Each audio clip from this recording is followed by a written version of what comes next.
On se retrouve aujourd'hui pour vous présenter notre dernière acquisition. Donc il s'agit d'une station d'énergie ou plus précisément une station d'électricité portable.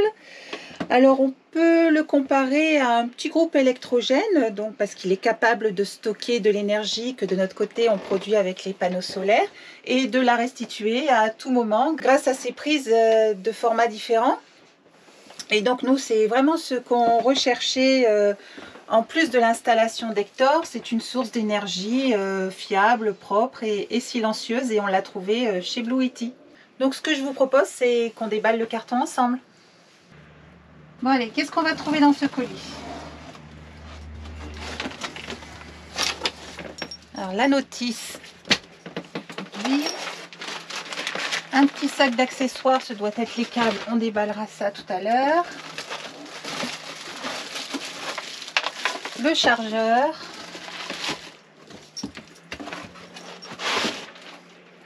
Et la batterie. Bon, elle est plutôt lourde, hein. Je vais demander de l'aide à Jean-Marc.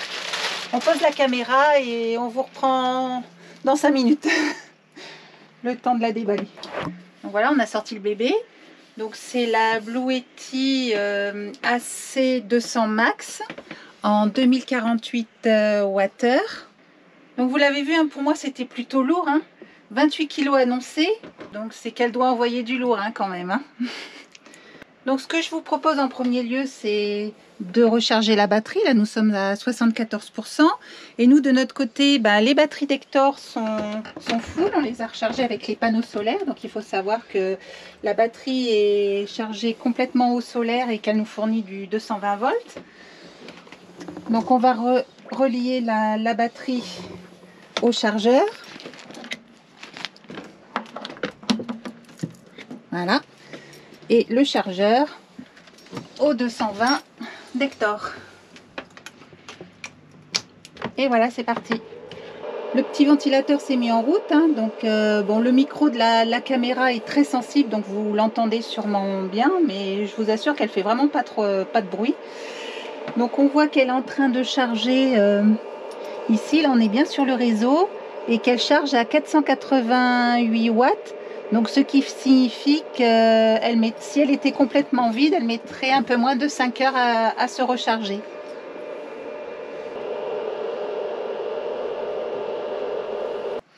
Donc ça y est, la station est chargée.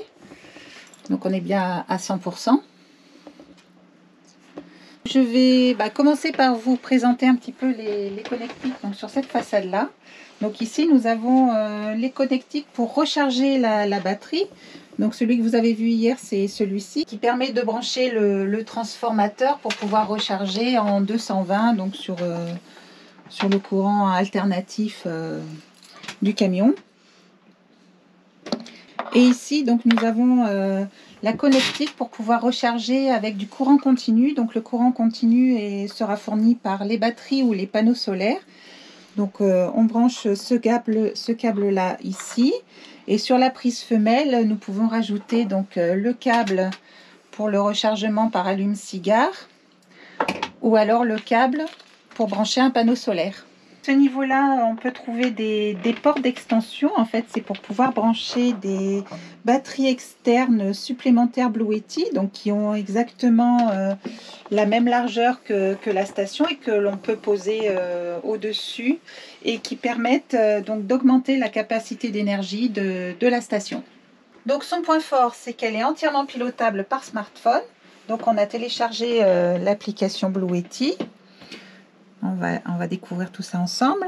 Vous pouvez vous enregistrer ou pas. Donc on va pas se loginer.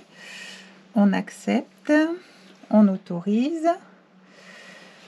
Voilà, donc là il va rechercher la station normalement. Alors là il recherche l'appareil. Voilà, il m'en a affiché un, donc ça doit être celui-là. Allez hop, on le sélectionne. Et voilà, donc on est à 98%. Donc là j'ai branché un sèche-cheveux sur la prise 220. Donc on va alimenter la prise 220, donc c'est AC, je vous le rappelle, c'est le courant alternatif. Donc je branche Voilà, j'alimente la prise. Le sèche-cheveux est en route. Bon, je l'éteins parce que sinon on va pas s'entendre. Voilà. Donc là c'est pareil pour les prises DC. Donc les prises DC, c'est tout ce qui est port USB. Enfin c'est le 12 volts pour brancher votre téléphone, le câble USB, voilà. Et on l'alimente donc grâce au smartphone. Donc voilà, elle est vraiment très très simple d'utilisation et vraiment c'est ce qu'on recherche, la simplicité. Donc au niveau de la puissance de cette batterie, on a une capacité de 2048 Wh, ce qui signifie que vous pourrez utiliser cette station pendant 1 heure environ avec un appareil de 2000 watts.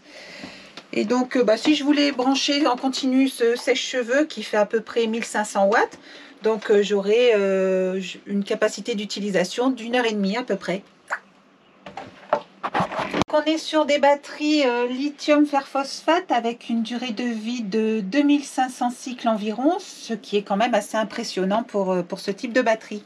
Donc on va passer sur les prises d'alimentation. Nous avons une prise allume-cigare pour alimenter de petits appareils de 10 ampères max. Donc comme par exemple un petit lecteur DVD en 12 volts, voilà, enfin bref, du petit appareillage en 12 volts. En dessous, nous avons une prise en 30 ampères.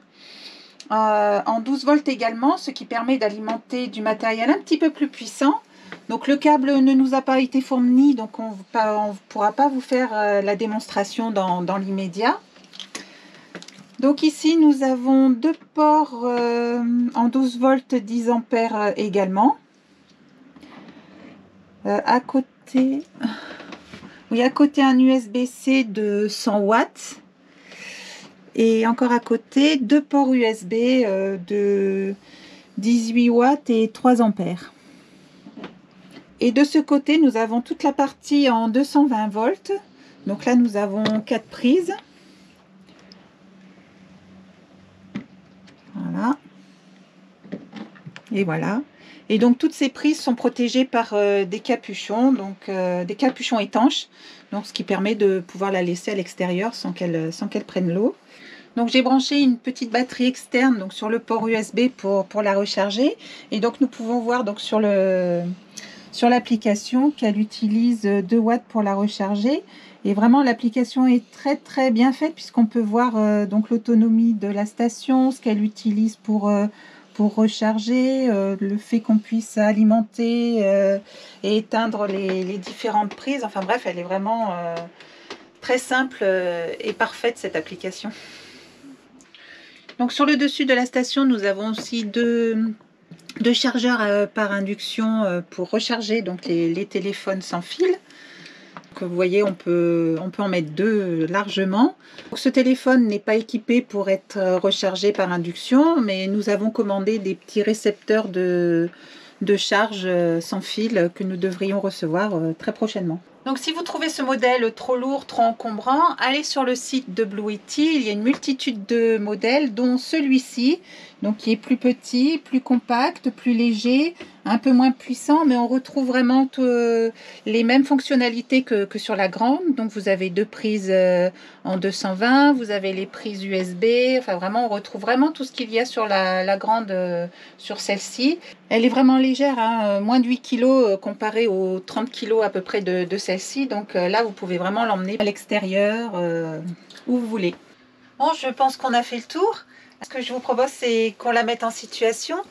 On va la brancher sur Hector et là, je ne vous cache pas que c'est ambitieux, hein, parce qu'Hector est vraiment très énergivore et on va voir si la station tient ses promesses. Pour vous planter le décor, hein, la clim, elle marche. Il fait frais ce matin, donc elle fonctionne en mode chauffage depuis ce matin.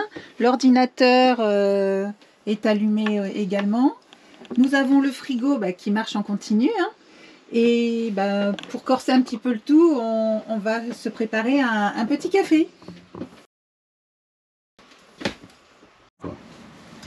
Bon, maintenant on va descendre la station au pied d'Hector, puisque l'alimentation générale d'Hector en 220, donc la prise qui nous permet de nous brancher quand on est dans les campings ou pour brancher le groupe électrogène, se situe dans un caisson en bas du camion. Donc on a descendu la station Alors, dans ce caisson se trouve le groupe électrogène. Donc c'est toute la partie d'électricité de secours d'Hector. Donc ici nous avons la prise d'alimentation générale d'Hector en 220. Donc bon, il n'y a pas de courant, hein. Il faut savoir que l'onduleur il ne fait passer le courant que dans un sens. Et donc là, quand on veut recharger les batteries d'Hector, on le branche sur le groupe électrogène. Quand on veut se brancher sur une borne d'électricité dans un camping, donc il faut la prise spéciale. Donc on le branche ici et à la borne. Et donc là, on va le brancher sur la station et on va voir comment elle se comporte.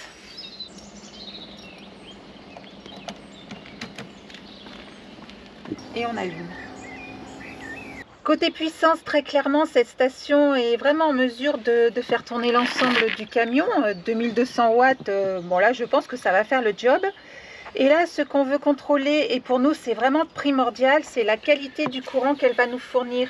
Parce qu'on a des appareils électroniques vraiment très sensibles. Je pense à la climatisation, au programmateur de la machine à laver.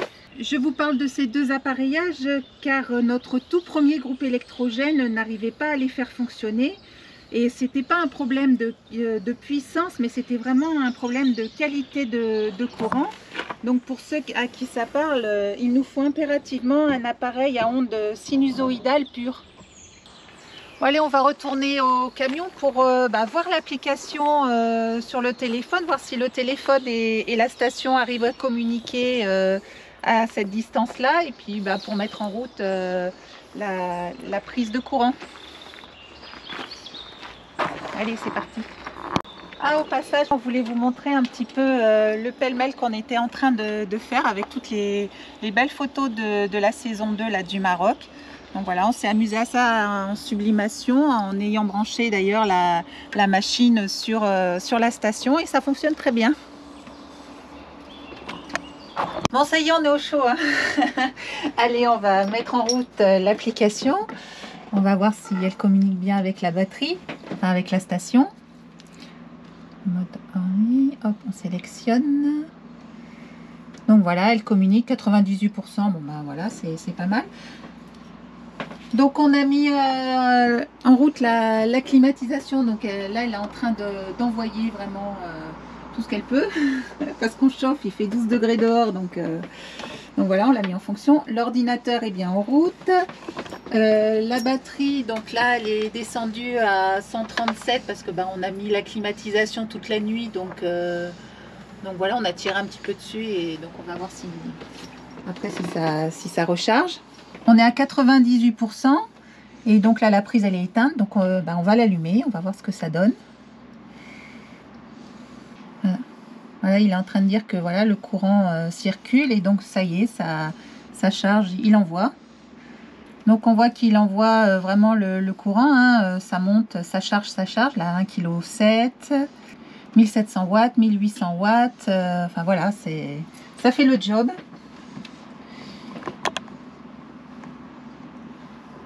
Donc l'onduleur a coupé l'alimentation de la batterie, des panneaux solaires.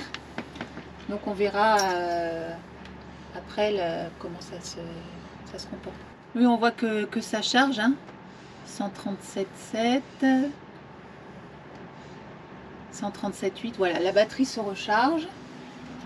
La climatisation fonctionne à fond. L'ordinateur est toujours en fonction. Donc là, on voit bien que ça recharge. Bon, on va pas mettre la cafetière hein, parce que 1800 watts supplémentaires, ça va faire beaucoup. Mais déjà, on est content, ça fait le job. La qualité du courant a l'air vraiment très très bonne, donc impeccable. Donc là, 1008-1009 kW, on devra avoir une autonomie environ d'un peu plus d'une heure. Ah, ça monte, hein, 2 kg, 2 kg 100. Mais ça fait le job. Ouais, 2 kg 100, 2 kg 2. Elle s'est toujours pas mise en sécurité, donc ça va, on est satisfait. Donc là, elle travaille au max de ses capacités.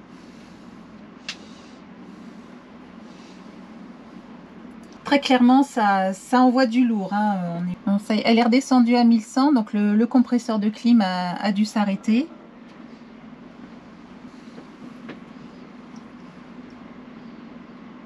Donc la batterie d'Hector, c'est une batterie de 51 volts avec une capacité de 200 ampères. Donc là, on voit bien que l'onduleur charge avec le courant alternatif. Là, c'est cette petite icône. Et il charge aussi avec les panneaux et qui charge bien la batterie. Donc impeccable, ça fait le job. Bon allez, on va aller voir la batterie, comment elle se comporte sur l'affichage. Allez, c'est parti. Ok. Merci.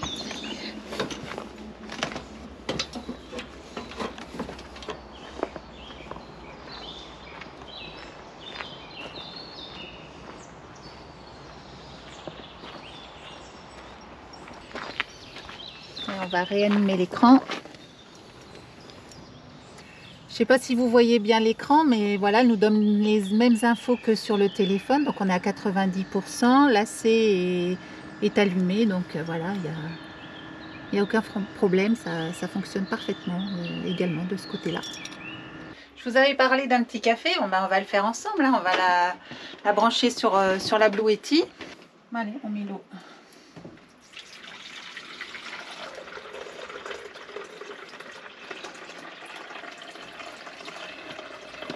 Dans le réservoir, le café dans le filtre.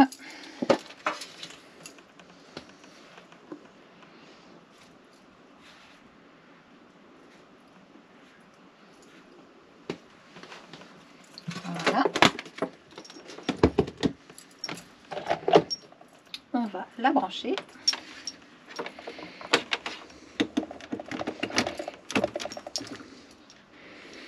Et on va alimenter la prise.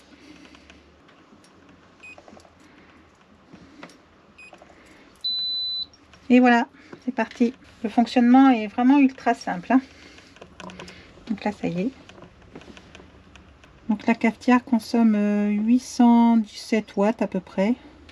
Ça fluctue. Voilà, le café coule. Donc voilà pour les petites mises en situation. Hein. Donc c'est simple, efficace, c'est vraiment tout ce qu'on lui demandait. Pour finir, on va lister les points forts et les points faibles de la station.